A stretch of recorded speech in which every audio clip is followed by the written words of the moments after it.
I was born in Da Nang, Vietnam. In 1975, we tried to leave the country, just like a lot of Vietnamese at the time. One night, the North Vietnamese army just bombed the city and completely decimated the port. In the middle of the night, one of my brothers got injured, and in the morning, my parents, went to visit their friend who was running the port, and he's like, all the ships have left, I am surrendering, and there's no way for us to get you out.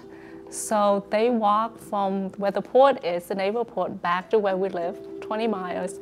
And the whole along the street were basically people who had gotten killed during the night when they had bombed the city.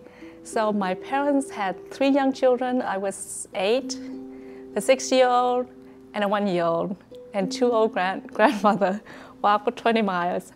They were very lucky to have a family friend who was running a hospital, so they brought my brother in there, and they held him down with no anesthesia and operated on him to save him. And that's how we got stuck behind.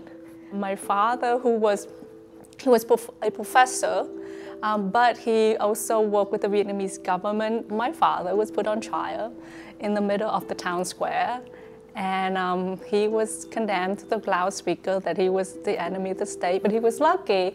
He was put under house arrest as opposed to being sent to a re-education camp.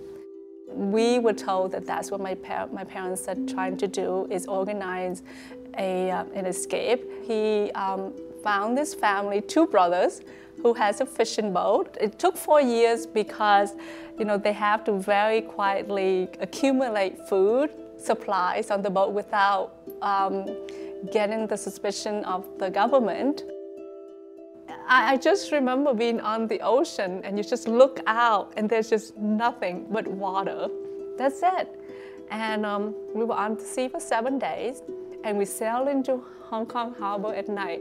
And it was one of the most beautiful sights to go into that harbor with all the lights on its side.